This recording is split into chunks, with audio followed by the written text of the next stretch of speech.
Ora viva, boa noite, bem-vindos a mais uma edição do Direto ao Ponto. Hoje vamos falar de economia digital. Sim, o termo é este mesmo, economia digital. Essa expressão resulta da combinação de programas e estruturas necessárias para permitir que empreendedores e trabalhadores de base tecnológica prosperem. E foi isso que aconteceu no ano passado com as empresas ligadas às tecnologias de informação. Em muitos casos, o crescimento foi acelerado pela Covid-19. De acordo com a revista Exame Angola, a maioria das empresas ligadas ao setor das tecnologias a nível global se viu forçada a fazer investimentos durante a pandemia para poder atender à demanda. A Amazon, a Microsoft e a Apple são alguns dos exemplos. Mas em sentido contrário, a realidade angolana é completamente diferente.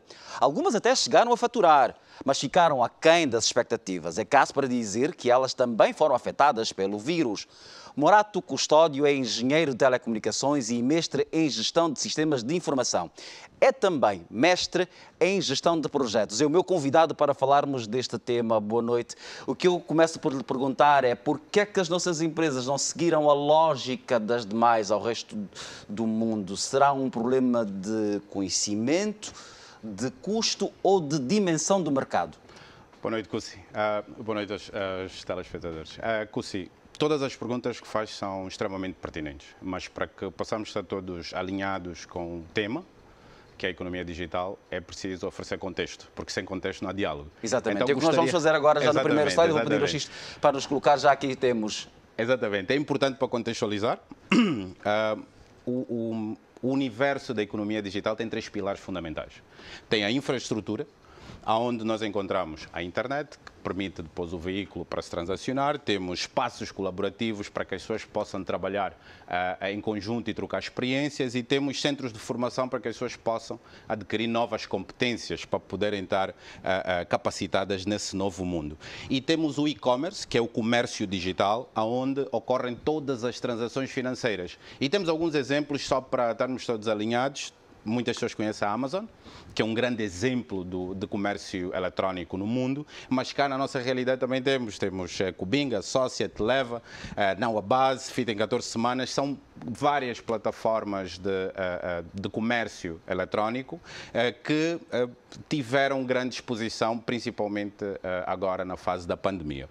E temos o tema da governação, se calhar o pilar mais importante, e é de propósito que o pilar da governação está afastado dos outros dois pilares. É exatamente a pergunta que eu te iria fazer, até porque tu falas de ecossistema, era suposto estar tudo interligado. Era suposto, mas baseado naquilo que é o nosso contexto, porque imagina, no Ocidente, a inovação é um valor que é cultivado desde a tenra idade. Só para as pessoas poderem perceber, desde a tenra idade, na primária, as pessoas aprendem como é que se mistura terra, com jinguba, com muca, com isso, para fazer adubos, mas as pessoas não estão a aprender a fazer adubos, as pessoas estão a aprender a inovar. Então é fácil a governação estar junto daquilo que são os outros pilares. Em África, a inovação é impulsionada pela necessidade. Então, primeiro surge a inovação, baseada naquilo que é a nossa necessidade. A governação afastada observa, deixa que a inovação prospere e depois pode então criar um ambiente regulatório ajustado, aquilo que é a realidade, criar processos macro de combate à fraude,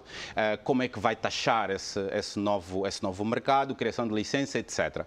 Mas dos fatores fundamentais para que isto tudo funcione é a internet. Exatamente. A internet. Com estes constrangimentos, como é que há espaço para crescer, para haver negócios, para haver economia digital?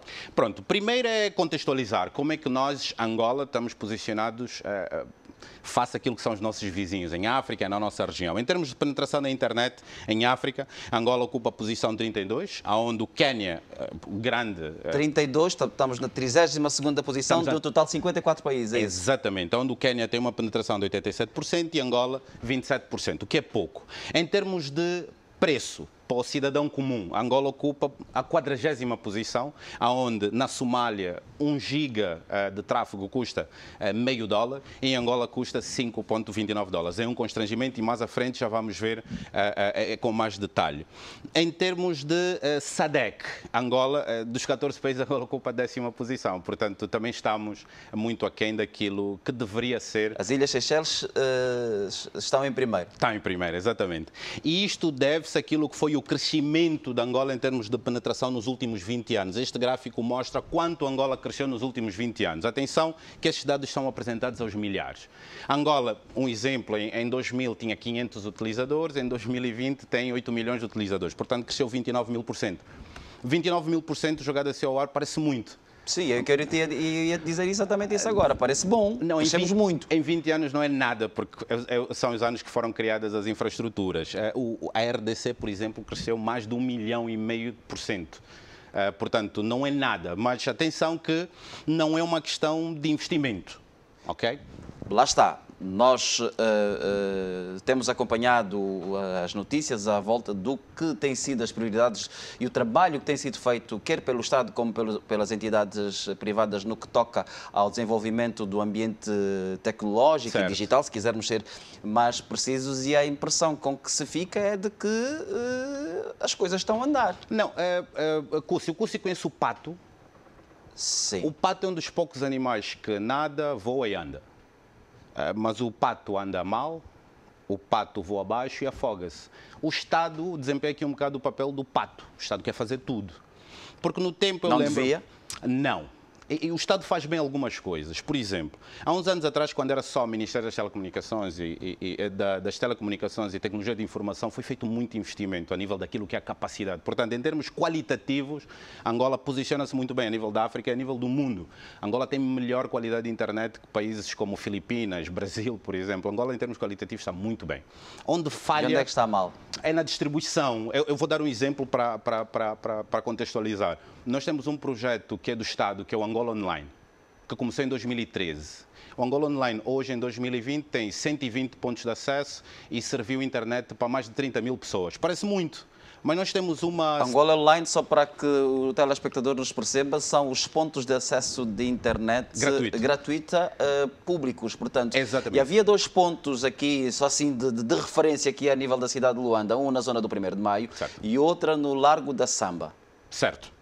Só para falar desses dois. Exatamente. Portanto, 120 pontos de acesso desde 2013, serviu mais de 30 mil pessoas nesse espaço.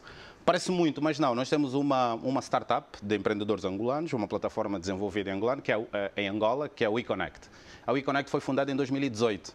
E de 2018 para 2021 tem mais de 320 pontos de acesso e serviu mais de 200 mil pessoas. Portanto, a eConnect é muito mais eficiente do que o projeto Angola Online. Então, isso é um reflexo de que nem sempre o Estado é bom em tudo. Portanto, exatamente, a parte da distribuição devia ser para o privado. Mas aqui, isso levanta-nos uma questão, até porque agora nós temos estado a falar muito da adesão de Angola à Zona de Comércio Livre e um dos aspectos com que os países, ao aderirem a essa zona, precisam de se mostrar é a competitividade, são as suas mais-valias, a capacidade de oferecerem melhores serviços a melhores preços.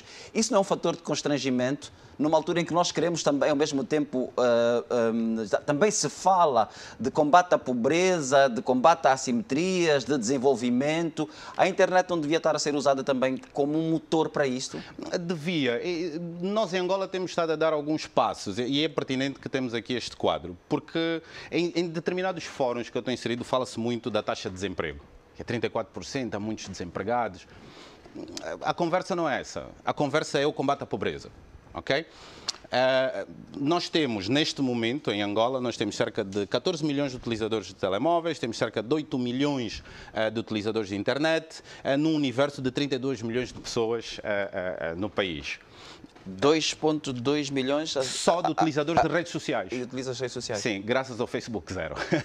Então, nós temos aqui uma excelente oportunidade de como é que podemos usar as plataformas de comércio digital para combater a pobreza. E um exemplo prático é a plataforma Sócia, que é uma plataforma angolana desenvolvida por empreendedores angolanos, está alojada em Angola, que sozinha no ano passado movimentou 70 toneladas de bens agrícolas, de bens de consumo primário, dentro da sua plataforma.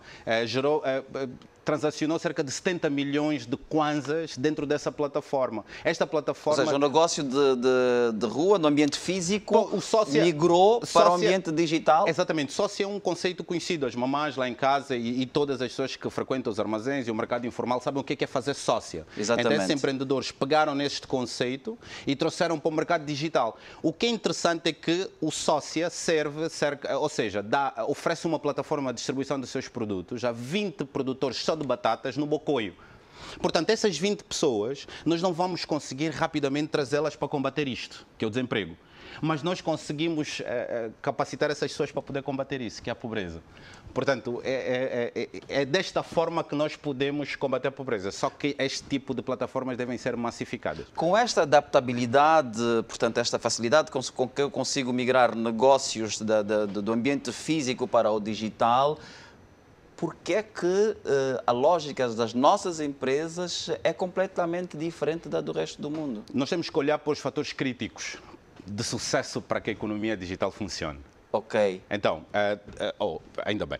Então, o que é que nós temos aqui? Os fatores críticos. Nós temos 5 fatores críticos de sucesso para nós podermos massificar iniciativas como Fit em 14 Semanas, Sócia, WeConnect. Nós temos esses 5 fatores críticos de sucesso. Primeiro é a penetração na internet, que nós já percebemos que Angola é paupérrima em termos de performance. E um dos fatores é precisamente o preço para o consumidor final da utilização da internet. Só para contextualizar, 5,29 dólares há 10 anos atrás eram 500 kwanzas, né, o câmbio de 10, o famoso câmbio de 10, e hoje são 3.544 kwanzas, o que representa um peso enorme naquilo que é a média do salário mínimo nacional, só para usar como referência.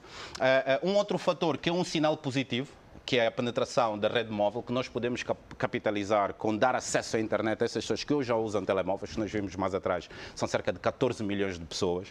A cobertura é boa, nós cobrimos cerca de 67% das áreas populacionais. 67% é do território? Território populacional. Exatamente. Território populacional. Há zonas que não temos sinal não conseguimos falar. Pois. Há pontos do país em que não se fala. Pois. Ainda temos esse problema. Não, há um conceito interessante que nós não podemos pôr rede onde só tem árvores, né? As árvores não falam. Então, naquilo que é a cobertura, nas áreas com densidade populacional, nós temos uma cobertura que eu considero um sinal positivo. É amarelo porque pode melhorar, mas eu considero um sinal positivo. Porquê? Porque, independentemente de termos uma rede vasta de cobertura, o custo do telemóvel, do smartphone, do telemóvel inteligente ainda é alto. Né? Nós temos uma penetração muito grande. É um fator inibidor. É um fator inibidor. O preço, o custo da aquisição de telemóvel é um fator inibidor. E para aquilo que é a economia digital, nós temos aqui um tema que é os métodos de pagamento. Independentemente de haver iniciativas como a Kwanza, Dubai, que é mais inclusivo, que é mais para as massas, para o mercado informal, aquilo que são os métodos de pagamento convencionais excluem grande parte da população. Precisas de um smartphone, tens que instalar uma app, tens de ter uma conta bancária, tens de ter um NIF, tens de ter um bilhete de identidade, e nós sabemos que a grande parte da população angolana nem sequer tem acesso a uma conta bancária. Portanto, isto é um fator inibidor. A questão da logística tem um sinal positivo, porque Angola tem um histórico grande de importação de bens, distribuição de bens pelo país, portanto, nós temos muitas empresas de logística, estamos bem servidos, mas o mau estado das vias encarece os produtos à medida em que nós precisamos transportar do ponto A para o ponto B. Portanto, nós conseguimos tirar do navio, portanto, do porto, mas depois já não conseguimos tirar do Akukungo, da Kibala, do Bocoio. Temos dificuldades, porque para fazer essa operação custa muito para os operadores logísticos. Portanto, temos muitas empresas, mas o mau estado das vias é um fator inibidor. E depois temos um ambiente regulatório. O que é que acontece? Na primeira imagem eu mostrei que a governação deve estar numa posição primeiro de observador. Tem que observar como é que este mercado digital floresce para que possa então enquadrar-se. Mas em Angola nós fazemos um bocado pôr a carroça à frente dos bois. Nós regulamos antes da inovação tecnológica acontecer. Então, Como assim? Vou dar um exemplo muito simples. Mobile money ou dinheiro digital ou dinheiro eletrónico. Por exemplo, nós todos estamos com grandes expectativas daquilo que é a nova lei dos sistemas de pagamento de Angola, onde define então as balizas para que os empreendedores possam desenvolver soluções inclusivas de pagamentos e outros serviços financeiros. Mas as balizas podem ser inibidoras para aquilo que são as referências que existem, não só no Ocidente, mas a nível da África, de sistemas bastante inclusivos de inclusão financeira, que não se consegue materializar com essa legislação. Então, na minha opinião, nós devemos primeiro dar oportunidade, e o BNA fez isso muito bem, criou uma sandbox regulatória para que se possa testar soluções, fica-se por aí, faz-se os testes, deixa ir ao mercado e depois, baseado naquilo que é a evolução deste mercado, aí sim nós podemos então ter elementos para regular. Ok. Nós vamos continuar com essa conversa mais daqui a pouco, porque temos agora mesmo que fazer um curtíssimo intervalo. A conversa está interessante, vai continuar depois. Eu conto consigo mais daqui a pouco para acompanhar esta minha conversa com o Morato Custódio sobre economia digital. Até já.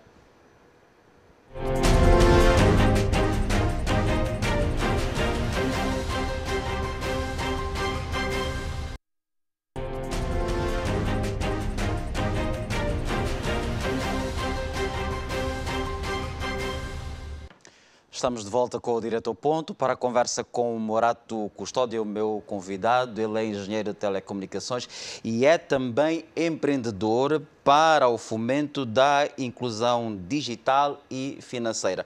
Nós terminamos a primeira parte e estavas a apresentar um slide com os fatores críticos do sucesso da economia digital em Angola. A pergunta que eu te coloco é: com o quadro que tu nos apresentaste, como é que é possível nós ainda podermos falar de economia digital em Angola?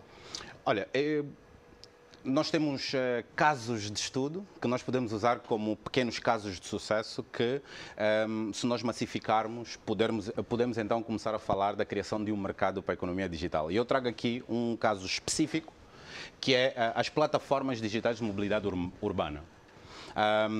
Já agora agradecer aos empreendedores da Cubinga e da Televa por terem sido gentis e disponibilizado a informação. Portanto, isto aqui é muito rapidamente. Essas duas empresas, Cubinga e Televa, são plataformas de mobilidade urbana. Ou seja, empresas de táxi. Empresas de táxi. Para sermos mais diretos. Dentro do universo digital. São empresas de táxi, Exato. Exatamente. Então, dados concretos. Estamos a falar de cerca de 240 mil corridas por mês. 240 mil corridas. Feitas por essas duas empresas. Média, 240 mil corridas. Estamos a falar de cerca de 148 mil angolanos que têm essas plataformas instaladas no seu telemóvel. Okay? Estamos a falar de cerca de 2.600 motoristas inscritos e que trabalham todos os dias para essas duas empresas. E estes 2.600 motoristas levam para casa no final do mês, em média, 629 mil kwanzas. Cusi, 629 mil kwanzas, voltando ao tema do desemprego versus combate à pobreza, 629 mil kwanzas são 23 vezes a média do salário mínimo nacional. 23 vezes. Portanto, nós precisamos de olhar para os fatores críticos de sucesso, melhorar o que não está bem, ok? Para podermos massificar esse tipo de plataformas, porque vale dizer que essas plataformas só estão em Luanda. Então nós precisamos levá-las para o resto do país. Exatamente. Tu estás a dizer, e olhando para os números, certo, cada uma delas, as duas fazem 240 mil corridas por mês. Empregam, em média, 1.300 trabalhadores cada uma. Cada uma, sim. E estamos a falar só de motoristas. Exatamente.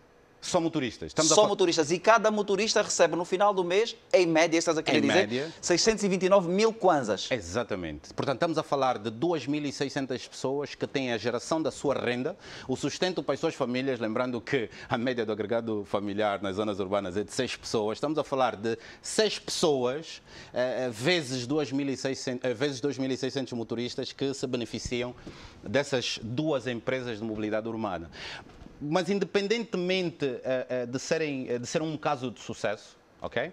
Ser um bom caso de estudo, sem demérito a esses empreendedores. Nós temos que olhar para isto como uma solução que nada na espuma da cerveja, porque quem tem dinheiro para usar essas plataformas somos nós, né? Que temos iPhones, os meninos bonitos do iPhone e do Galaxy, né? Então nós temos que olhar... Classe média. Uma falsa classe média que só porque tem um iPhone e uma mascote de ouro é classe média, não é? Mas nós temos que olhar para isto, que é o mercado informal. Porque o mercado informal em Angola não é uma questão económica nem financeira, é uma questão de sobrevivência. As pessoas não vão para a rua para ficar ricas, as pessoas vão para a rua para comer. Okay? E essas soluções digitais que existem não atendem a essas populações, então nós temos que olhar para isto. E eu preocupo-me que quando se fala em inclusão financeira em Angola, que é isto que esta população precisa, estamos a falar de cerca de 80% da população economicamente ativa neste país, eles precisam de programas sérios de inclusão financeira. Nos fóruns em que eu estou inserido fala-se muito dos pagamentos. Tudo é pagamentos, pagamentos, pagamentos. Não, isso vai um bocadinho mais além. Por quê? Porque aquilo que são as soluções atuais no mercado não atendem ou não falam a linguagem dessa população. Porque o nosso governador do BNA já disse que as pessoas têm medo de ir ao banco porque têm que usar fato e gravata. Essas pessoas não usam fato e gravata. Portanto, se eu não vou ao banco, essas pessoas também não vão ao banco. Ou seja, estás a querer dizer que a banca comercial não tem soluções... Não tem soluções para essa população.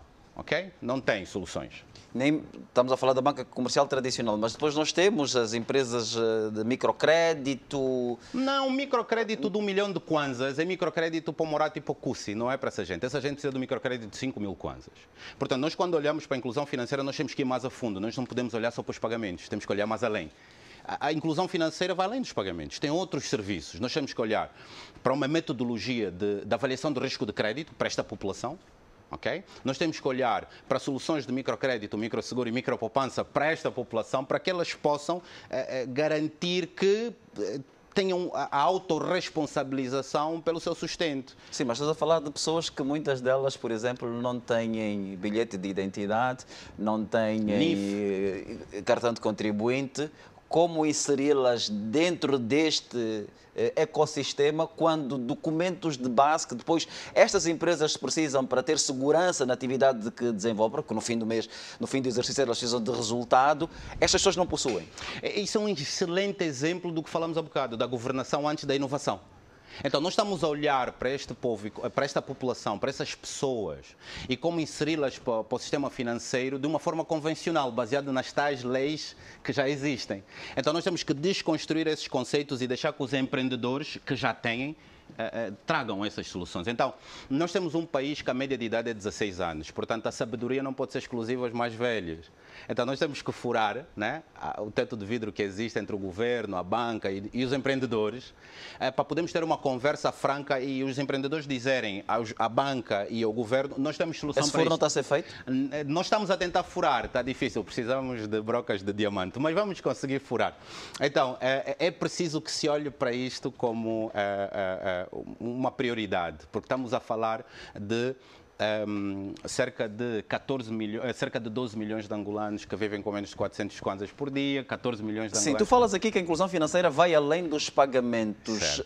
Eu olho, por exemplo, para o Quênia, que tem uma solução que é famosa e muitos... Que é um PESA. Exatamente. Não resolve o problema? Não, resolve parte do problema, que são os pagamentos pessoa para pessoa. Mas nós, quando olhamos para o Quênia, todos nós falamos de um PESA, mas não olhamos para outras soluções que o Quênia tem para poder garantir essa tal inclusão financeira. Um PESA trabalha com a banca, suporta-se numa rede móvel que tem grande capilaridade de distribuição, a legislação está ajustada para aquilo que é a inclusão financeira. Portanto, nós quando olhamos para o Quênia não podemos olhar como um funil só para um PESA. Temos que olhar para todo um universo, um ecossistema, vamos assim dizer, de soluções que acabam por ser inclusivas. Então, antes de olhar para o Quênia, vamos furar esse teto de vidro.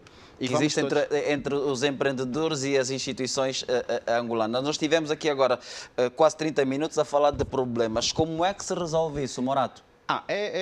Atenção, mais uma vez, a média de idade em Angola é 16 anos. A sabedoria não é exclusiva dos mais velhos. Então, eu venho aqui oferecer aquilo que é a minha humilde contribuição.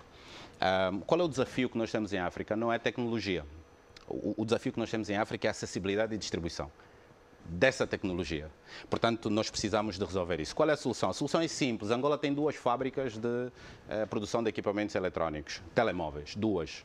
Para o nosso mercado é mais do que suficiente para se poder implementar iniciativas de acesso a estes telemóveis. Não precisa de ser barato, só precisa de ser com pagamento fracionado, microcrédito. Quanto é que custa? Estamos a falar de telemóveis que custam em média desde 24 mil kwanzas até 200 mil kwanzas. Então, um telemóvel de É possível baixar esse preço? Nós não precisamos de baixar, nós só precisamos é que existam mecanismos para que alguém possa comprar um telemóvel de 24 mil kwanzas a pagar a um ano. Ok. Então, nós temos 2 operadoras móveis e temos mais de 10 provedores de internet. E temos que perceber que o Estado angolano controla cerca de 80% daquilo que é a distribuição da internet em Angola, por intermédio de participações diretas e indiretas, na Unitel, na Movicel, na Multitel, nessas empresas todas de internet. Portanto, estamos a falar... Atenção que aí também é preciso incluir o investimento que se fez através de empresas, né? Na capacidade. Exatamente. Sim, porque além do SAT-3, que é gerido pela Angola Telecom, Angola beneficia do SAX, do WAX e do Monet, que são cabos submarinos que têm participação. Só o SAX custou mais de 300 milhões de dólares. Sim. E é dinheiro de Angola. Havia não? também o Angosat, que era suposto... Pois, fez. Portanto, como eu disse lá atrás, o problema de Angola não é dinheiro, não é investimento. O investimento foi feito e, em termos qualitativos, foram bons investimentos. O nosso problema está na distribuição. E, curiosamente, o próprio Estado também tem participação na distribuição. Então, a solução está aqui. Garantir acessibilidade a um smartphone e garantir acessibilidade à internet a preços mais reduzidos. Mas então e o Estado vai gastar dinheiro com isso? O Estado vai investir. Por quê? Porque o resultado é a inclusão digital e cria aqui uma oportunidade, porque cada angolano com um smartphone ligado à internet é um potencial gerador de receitas e contribuinte fiscal ativo. Portanto, o Estado investe aqui, baixa o preço, cobra menos, perde um bocado de dinheiro, mas no médio e longo prazo o Estado vai recuperar aqui. Portanto, isto aqui, de uma forma muito simples e indo direto ao ponto, é a minha sugestão de solução para resolver o problema da inclusão digital em Angola. Este último slide, o PCA da AGT deve ter ficado satisfeito de te ouvir falar sobre ele. Morato Custódio, muito obrigado. Está tudo dito no Direto ao Ponto deste sábado. Estive a conversa com Morato Custódio, ele é engenheiro de telecomunicações. Nós estivemos a falar de economia digital, onde há bons e maus motivos que é para nós pensarmos na possibilidade de podermos, através da internet, darmos um boom na nossa economia. Boa noite e até para a semana. Boa noite.